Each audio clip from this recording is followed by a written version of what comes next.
بسم اللہ الرحمن الرحیم۔ السلام علیکم ناظرین، آپ دیکھ رہے ہیں پروگرام اصل بات میں آپ کا میزبان محمد ارسلان فاروق۔ ناظرین، حکومت کو جہاں پر اندرونی لحاظ سے بے شمار چیلنجز کا سامنا ہے، وہیں پر حکومت کو اس وقت بیرونی اعتبار سے بھی خارجہ محاذ پر بھی بے شمار چیلنجز کا سامنا ہے۔ ان تمام چیلنجز کو حکومت کس طرح سے ان سے نبردآزما ہو رہی ہے، ملکی محاذ پر جو مسائل درپیش ہیں، جو چیلنجز ہیں، ان سے کس طرح سے نبردآزما ہو رہی ہے، اس تمام ملکی صورتحال کے اوپر آج ہم نے گفتگو کرنے کے لیے دعوت دی ہے جناب سینیٹر اعجاز چودھری صاحب کو۔ آپ پاکستان تحریک انصاف پنجاب کے صدر ہیں۔ سر بہت شکریہ پروگرام کے اندر جوائن کرنے کے لیے۔ سر میں آپ کا بھی شکریہ جی۔ سر میں سب سے پہلے آپ سے آغاز کرنا چاہوں گا، اور چونکہ ظاہر ہے ملکی قومی سلامتی کے اعتبار سے ایک میٹنگ ہوئی ہے، اور اس میٹنگ کے اندر خصوصی طور پر وزیر اعظم صاحب نے شرکت نہیں کی، اس کے اوپر ہدف تنقید بنایا جا رہا ہے اپوزیشن کی جانب سے حکومت کو۔ سر یہ ایک سوالیہ نشان ہے کہ اتنی اہم میٹنگ ہو اور وزیر اعظم کیوں غیر حاضر رہے، اس کا کیا جواب ہے سر پاکستان تحریک انصاف کے پاس؟ دیکھیے، میں آپ سے عرض کرتا ہوں کہ کسی کا بھی اعتراض جو ہے وہ ویلڈ نہیں ہے۔ یہ تو ظاہر ہے فوج اور پرائم منسٹر کے درمیان کوئی پہلی ملاقات نہیں ہونا تھی۔ ٹھیک۔ عمران خان پاکستان کی تاریخ کے غالباً پہلے وزیر اعظم ہیں کہ جو اپنی ملٹری اسٹیبلشمنٹ کے ساتھ پہلے دن سے ایک پیج کے اوپر ہیں۔ ٹھیک۔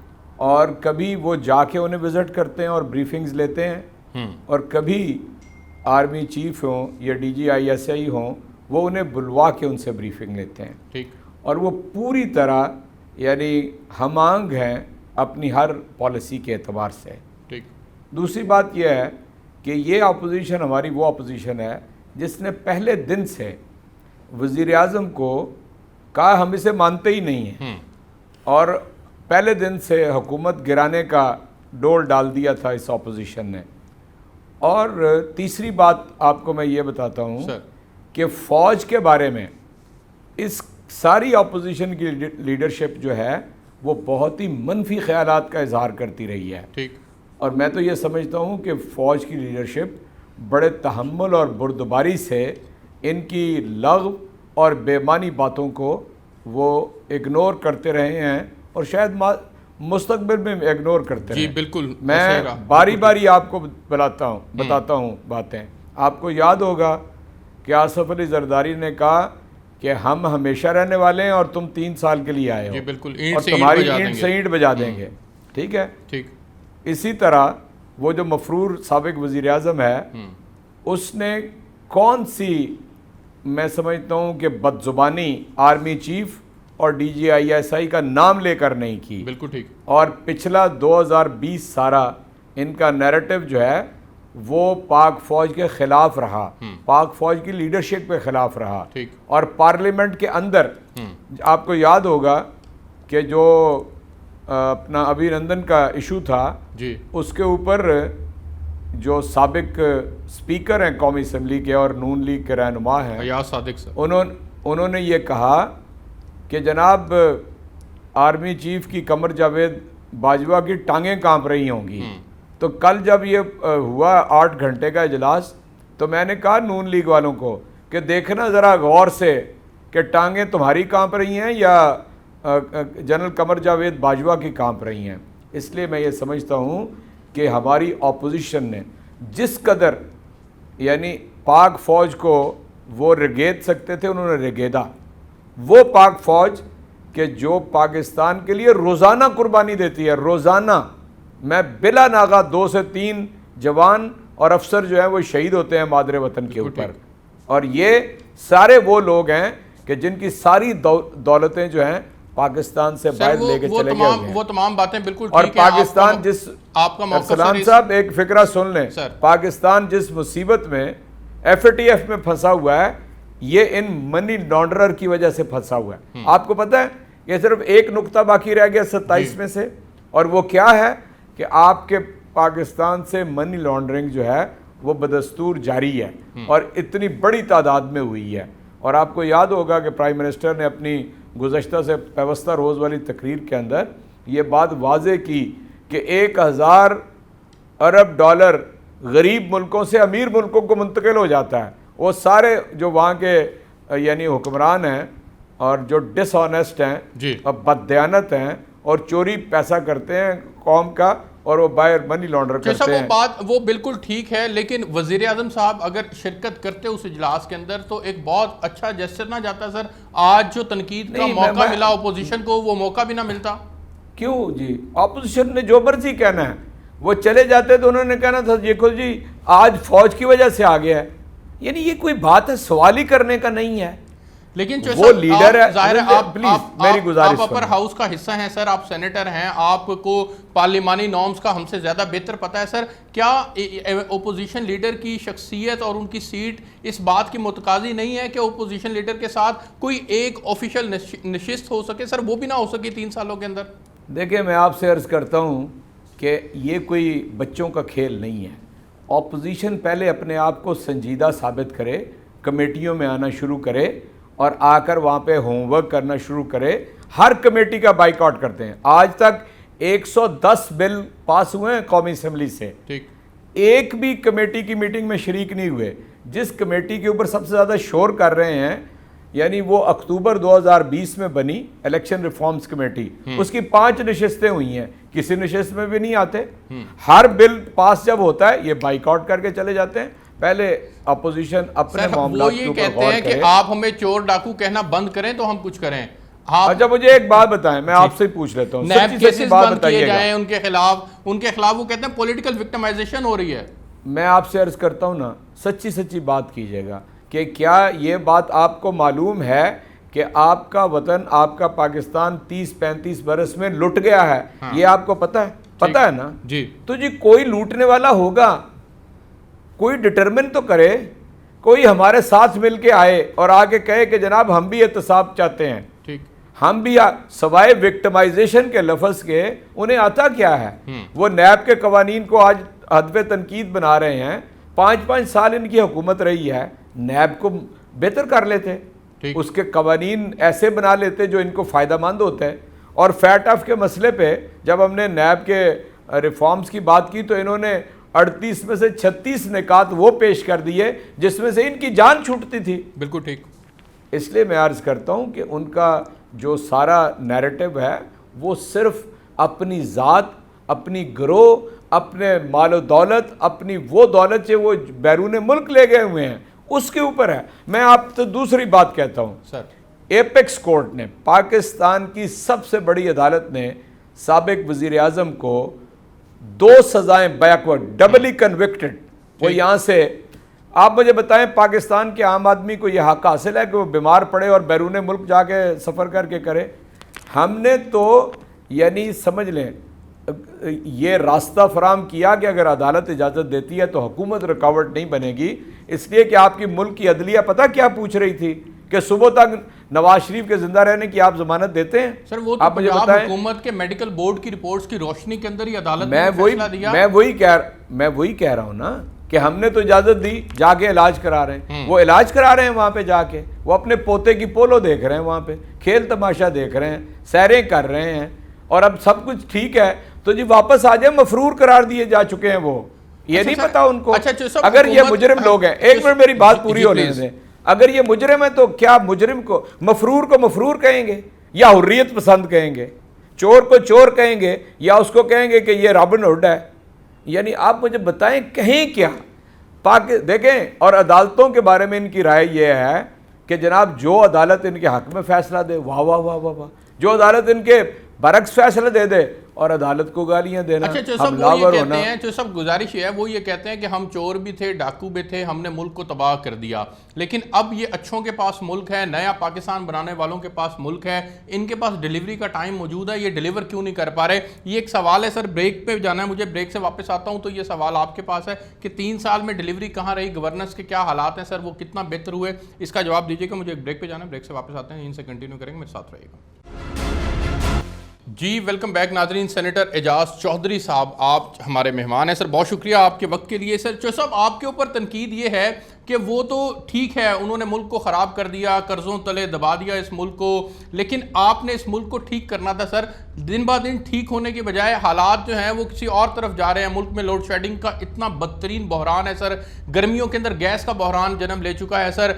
چینی مافیا، آٹا مافیا، نہ جانے کون کون سے مافیاز نے اس ملک کو گھیرے ہوئے ہیں سر. ایسے میں آپ کے پاس گورننس کا ایک بہترین موقع موجود ہے, نکالتے کیوں نہیں سر ملک کو؟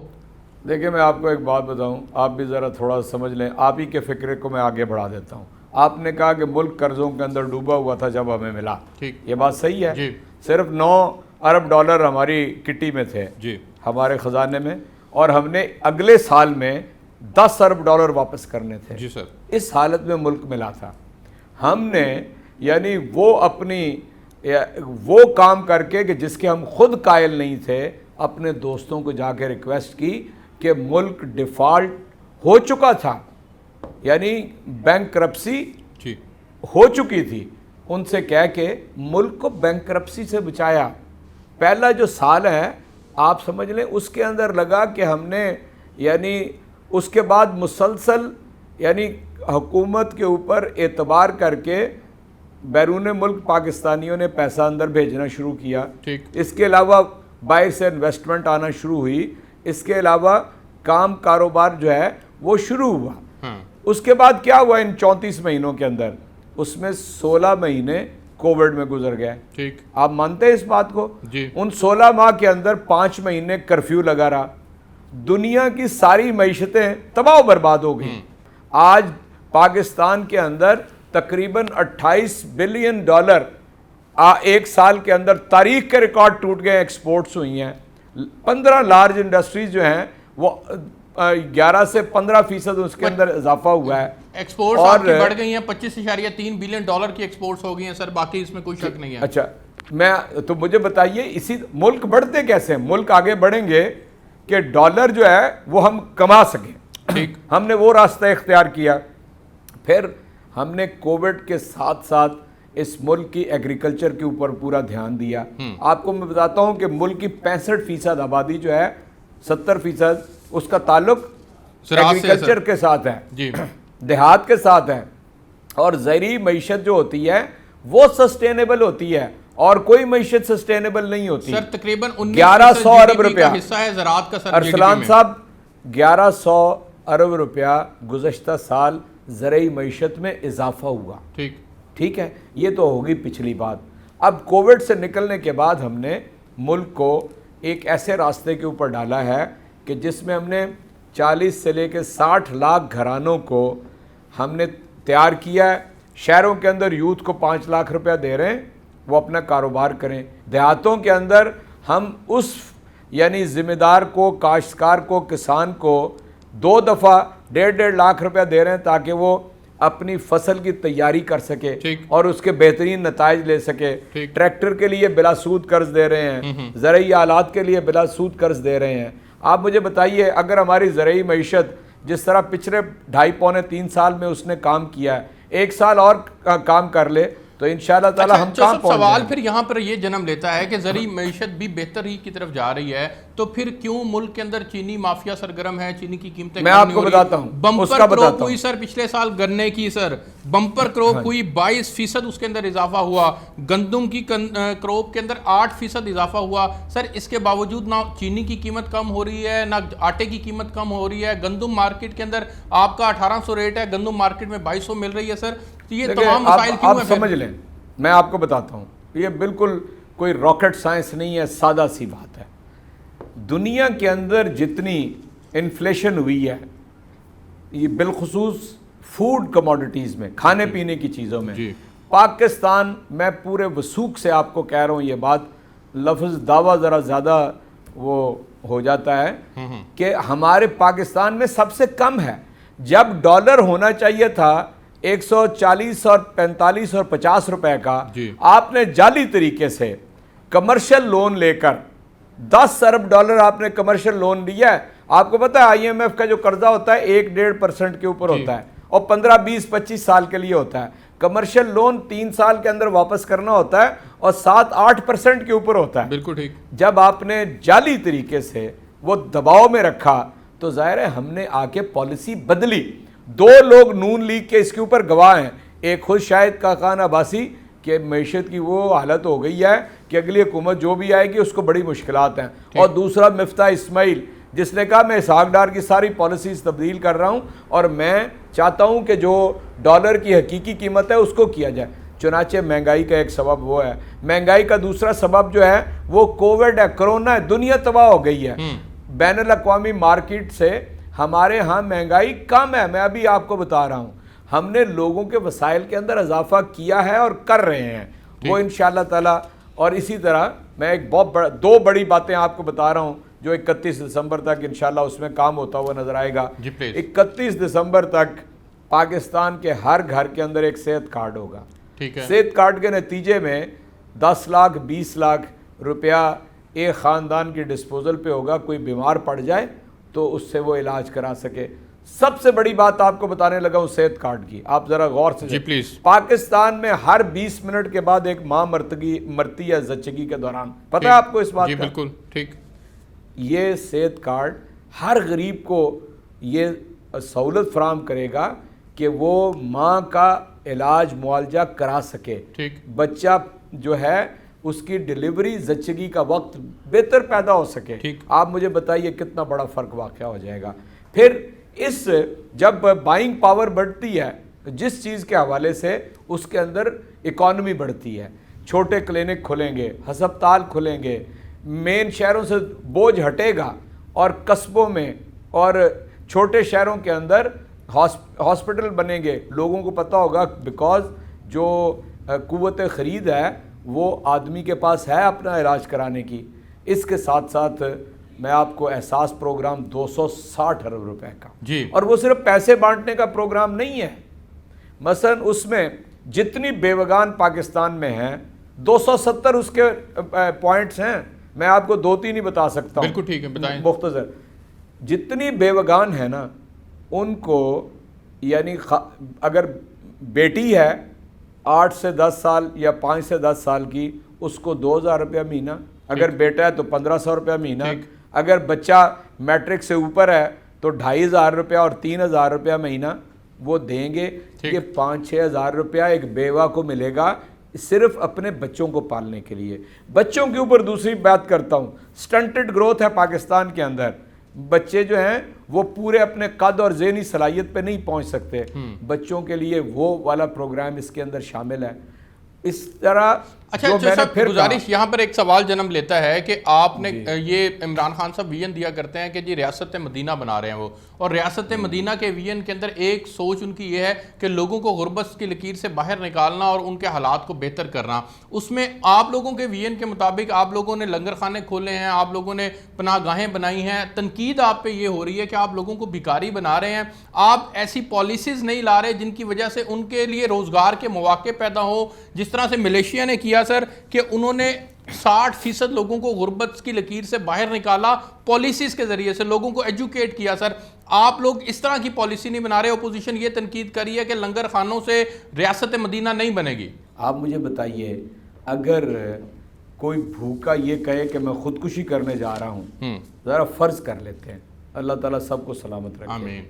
اگر اس کو یہ پتا ہو کہ گلی کے نکر کے اوپر ایک جگہ ہے جہاں پر میری روٹی کا شام کا انتظام ہو سکتا ہے, تو آپ مجھے بتائیے کہ یہ کس کے اوپر جائے گی یہ تنقید. ٹھیک, ایک بات. دوسری بات, آپ کو پتہ ہے لوگ ٹریول کر کے آتے ہیں کہیں شہر دور دیہات سے اور شہر میں کہیں رہ نہیں سکتے. اگر اسٹیشن پہ ہوتے پتہ ہو کہ میں رات گزار کے اگلے دن اپنا مزدوری پہ چلا جاؤں گا اور اپنا کو بندوبست کر لوں گا, اس میں کیا برائی ہے؟ مجھے سمجھ نہیں آتی کہ ہم لوگ اس تنقید کو why do we buy this سر یہ اس حد تک فیسیلیٹیٹ کرنے میں کوئی حرج نہیں ہے سر. اور آپ شاید میری بات پہ آپ نے غور نہیں کیا ارسلان, میں نے آپ کو بتایا ہے, میں آپ سے بالکل اپوزیشن سے اتفاق نہیں کرتا. میں نے آپ سے عرض کیا ہے کہ 40 سے 60 لاکھ گھرانوں میں ہر نوجوان کو ہنرمند بنائیں گے ان میں سے ایک کو, اور 5 لاکھ روپے اسے قرض دیں گے کاروبار کرنے کے لیے. اب ان سے امپلائمنٹ بھی ہوگی اور خوشحالی بھی آئے گی. سر مجھے ایک بریک پہ جانا ہے, میں بریک سے واپس آتا ہوں تو پھر کچھ انتخابی اصلاحات کے حوالے سے الیکٹرانک ووٹنگ مشین کا آپ لوگ چاہ رہے ہیں کہ یہ الیکٹرانک ووٹنگ مشین کا جو معاملہ ہے یہ اپوزیشن کے ساتھ افہام و تفہیم کے ساتھ طے ہو جائے, لیکن وہ یہ کہتے ہیں کہ ہم اسے متفقہ طور پر بیٹھ کر فیصلہ کریں گے کہ حکومت کے ساتھ اس معاملے میں مذاکرات کر رہے ہیں کہ نہیں کرنے. ایک بریک لیتے ہیں جی, بریک سے واپس آئیں گے پھر یہیں سے کنٹینیو کریں گے, میرے ساتھ رہیے گا.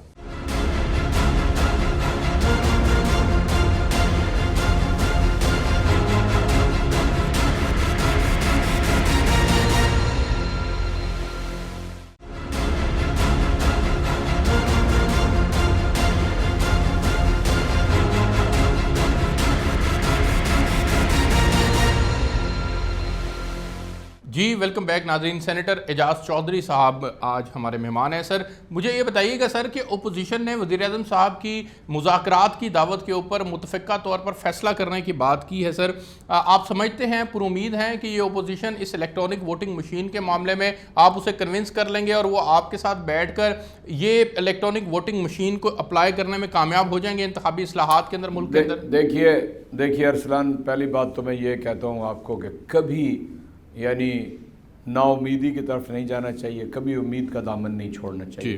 لیکن اس اپوزیشن سے آپ کچھ بھی توقع کر سکتے ہیں. اچھا، یہ کہہ کے کہ ہم متفقہ فیصلہ کریں گے، اور فیصلہ چونکہ آپس میں بھی یہ ایک پیج پہ تو نہیں ہے، روز ایک دوسرے کے ساتھ جوتیوں میں دال بٹ رہی ہوتی ہے، سر پٹول ہو رہی ہوتی ہے. ٹھیک ہے، یہ تو یعنی ستمبر 2020 سے لے کے آج تک 10 دفعہ حکومت کے گرانے کی تاریخیں دیکھ چکے ہیں، اسمبلیوں سے استعفے دے چکے ہیں، پارلیمنٹ کے الیکشن میں نہیں جانا، سینٹ کے الیکشن میں نہیں جانا، ضمنی الیکشن نہیں جانا، بم چلا دیں گے، آر یا پار کر دیں. ان کی تو کوئی بات ہی نہیں ہے. یہ پہلے دن سے عمران خان کو وزیر اعظم نہیں مانتے اور پی ٹی آئی کی حکومت کو حکومت نہیں مانتے. اگر یہ روز گرانے آؤٹ سٹینڈنگ کانسیپٹ ہے، اس کو اگر پاکستان کے اندر لایا جا سکتا ہے تو اس سے بہتری آئے گی. جتنے انتخابات ہیں وہ آئندہ آنے والے دنوں میں شفاف انتخابات بھی ہوں گے. تو پھر آپ سے ایک بات شیئر کرتا ہوں، اپوزیشن کو سر کیوں نہیں کنونس کیا جا رہا؟ میں آپ کو نہیں، وہ کنونس ہونا نہیں چاہتے. دیکھیں نا، ایک آدمی سویا ہوا تو اسے تو جگایا جا سکتا ہے نا، اور ایک جاگ رہے آدمی کو کون جگائے؟ کیوں نہیں چاہتے؟ میں آپ کو اس کی ایک وجہ بتاتا ہوں، اور یہ میں چیلنج کر کے وجہ بتا رہا ہوں، پہلے میڈیا پہ اور بعد میں اسے سینٹ پہ اٹھاؤں گا. لاہور کے اندر اگر 25-26% ووٹ جو ہے وہ اگر غلط اندراج ہوا ہو، میں چیلنج کر رہا ہوں، سچ ٹی وی کو وہ خبر دے رہا ہوں کہ جو ابھی میں کہیں نہیں دے سکا.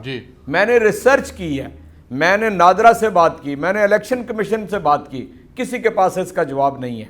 ٹھیک ہے، تو پھر آپ کا کیا خیال ہے کہ یہ چاہیں گے کہ جو اصلاحات ہم چاہتے ہیں، الیکشن ریفارمز چاہتے ہیں، وہ یہ تو چاہیں گے نا کہ وہ دگڑ دگڑ اسی طرح ہی جاری رہے. سب سے پہلی بنیادی چیز ہوتی ہے الیکٹرل رول، ان کا صاف اور شفاف ہونا، قابل اعتبار ہونا، جس کے 25-26% لاہور شہر کی ایک مثال میں آپ کو دے رہا ہوں. ٹھیک ہے، انہوں نے 30-35 سال جو حکومت میں رہا ہے، انہوں نے جعلی، غلط اور دوسری جگہ کے ووٹ ادھر اور ادھر کی جگہ کے ادھر بنوائے ہوئے ہیں. یہ پرابلم ہے، یہ اس لیے ریفارمز کی طرف نہیں جانا چاہتے. ٹھیک، دوسری بات میں آپ کو بتاؤں، الیکٹرانک ووٹنگ مشین میں ایک بات آپ سمجھ لیں، سارا کام جو مینولی ہوتا ہے نا ایک پولنگ بوتھ کے اندر، وہ سارا ہوگا، کوئی اوائڈ نہیں ہوگا، سوائے اس کے کہ بائیو میٹری، یہ جو آپ کا انگوٹھا ہے نا، آپ مجھے بتائیں لاکھوں کروڑوں روپے کی ٹرانزیکشن اس انگوٹھے کے اوپر ہو رہی ہے کہ نہیں ہو رہی پوری دنیا میں؟ تو یہ کوئی مجھے بتائیں، کوئی عقل کی بات کریں.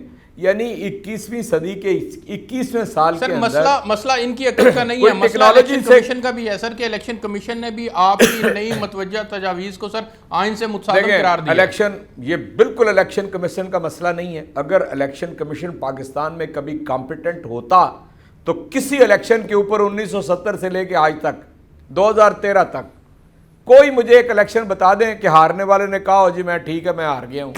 یہ الیکشن کمیشن ہے. میں آپ کو تین چیف الیکشن کمشنر، فخر الدین ابراہیم، سعد سعود جان اور تیسرے مجھے نام بھول گیا، تینوں نے الیکشن کروا کے یہ کہا کہ الیکشن ٹھیک نہیں ہوئے.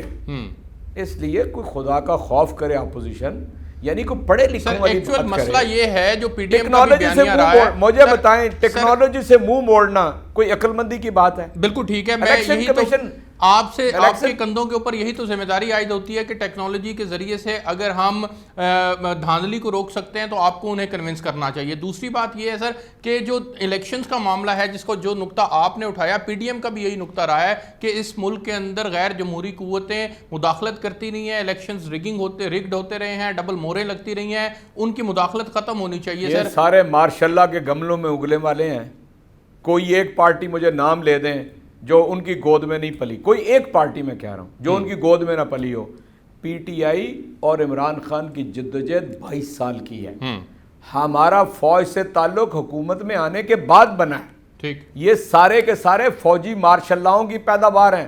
کوئی میرے سامنے کر کے تو بات دیکھے, میں اسے بتاؤں کہ وہ کہاں کہاں پلتا رہا ہے, ٹھیک, اور کس کس کا دودھ پیتا رہا ہے. اس لیے چھوڑیں اس بات کو, تاریخ اس بات کو بتائے گی کہ انشاءاللہ تعالی تحریک انصاف اور عمران خان کا کوئی ثانی نہیں ہے. اچھا سر, اس پہلو سے آپ کی گزشتہ جماعت اسلامی نے سر آج سے ایک مارچ شروع کیا ہے, اس مارچ کا نام ہے بے روزگاری مارچ, اور یہ حکومت کے خلاف مارچ ہے. سر آپ کس طرح سے اس مارچ کو دیکھتے ہیں؟ ملک کے اندر شوکت ترین صاحب نے بھی سٹیٹمنٹ دی تھی کہ جی واقعی ملک میں لوگ بے روزگار ہوئے ہیں اور ان کو بے روزگاری سے نکالنے کے لیے اقدامات بھی کیے جا رہے ہیں. سر آج انہوں نے باقاعدہ جماعت اسلامی نے بے روزگار مارچ کا آغاز کر دیا آپ کی حکومت کے خلاف. سر دیکھیے, میں آپ سے عرض کروں, جو احتجاج کرنا چاہتا ہے, چاہے وہ پی ڈی ایم ہو, چاہے نون لیگ, پیپلز پارٹی, کوئی بھی, اور کوئی اینی ادر پارٹی, ان کو احتجاج کرنے کا حق حاصل ہے. یعنی میرے سارے دلائل کے جو میں نے آپ کے ساتھ گفتگو کی ہے وہی دلائل ہیں ان کو سمجھانے کے لیے کہ مارچوں سے آج تک ہم کچھ حاصل نہیں کر سکے. ظاہر ہے میں تو مارچوں کا حصہ رہا ہوں نا, تو اس لیے وہ بھی اس کام کو سنجیدگی سے کریں جس کے لیے وہ جماعت بنائی گئی تھی. اور انشاءاللہ العزیز اگر وہ مارچ کریں گے, احتجاج کریں گے, ہم ویلکم کریں گے. اچھا چوہدری صاحب, ایک آپ سے, چونکہ وقت بھی کم ہے پروگرام کا, سر آپ سے آخری سوال ہے سر, کہ اب بیرونی محاذ پر جو چیلنجز پاکستان تحریک انصاف کی حکومت کو درپیش ہیں سر, اسی حوالے سے قومی سلامتی کی میٹنگ بھی ہوتی ہے, ان چیلنجز سے اب کیسے نکلا جائے گا؟ خانہ جنگی مسلسل یہ تجزیہ نگار کہہ رہے ہیں کہ اگر افغانستان میں خانہ جنگی ہوتی ہے تو پاکستان کے اندر اس کے برے اثرات مرتب ہوں گے. وزیر خارجہ صاحب نے بھی یہ بات کہی ہے, تو اس چیلنج سے تحریک انصاف کیسے نبردآزما ہوگی؟ سر دیکھیے ارسلان, پہلے تو آپ یہ سمجھ لیں کہ 2 دفعہ امریکہ نے افغانستان کو ایبنڈن کیا, یعنی بیچ چوراہے کے چھوڑ کے امریکہ چلا گیا. میں اس نسل سے تعلق رکھتا ہوں جو افغان, جو پہلی سٹرگل تھی نا, کولڈ وار جسے کہتے تھے, اس کے صرف وٹنس نہیں ہیں, وکٹم بھی ہیں. ہم وہ نسل ہیں, ٹھیک ہے. اور اس وقت بھی یہ ہوا 89 کے میں وہ یعنی روس نکلا وہاں سے, اور 90 میں امریکی جو تھے وہ اسی طرح افغانستان کو برباد چھوڑ کے چلے گئے. ٹھیک ہے نا, آئے تھے افغانستان کو بچانے کے لیے, اور انہوں نے بعد میں آپ دیکھیں افغان جو فیکشنز تھی انہوں نے تباہ کر دیا سارے افغانستان کو. ٹھیک ہے, کوئی امریکہ, کوئی نیٹو آ کے دوبارہ ان کا کسی نے خبر نہیں پوچھی. اس کے بعد 9/11 ہوا, امریکہ دوسری دفعہ خطے میں آیا, اور بالکل عین جب پوری شکست فاش ہو گئی ہے پھر بھاگ گیا. میرا خیال ہے کہ یہ تو ساری عالمی برادری کو دیکھنا چاہیے کہ یہ کیا رویہ ہے. ایک سپر پاور جو ہے وہ اپنے مفادات کو حاصل کرنے کے لیے لوگوں کے خون کے ساتھ اپنے ہاتھ رنگتی ہے, عراق ہو, شام ہو, افغانستان ہو, کوئی اور ملک ہو, لیکن جو ہی مفاد ختم ہوا بس کہ سب فارغ ہو گیا. بالکل ایک تو پہلی بات ہے جو یہ سمجھنی چاہیے, اور عالمی برادری کو سمجھنی چاہیے. میں بالکل واضح طور پہ کہہ رہا ہوں, اب بھی عالمی برادری کا رول ختم نہیں ہوا.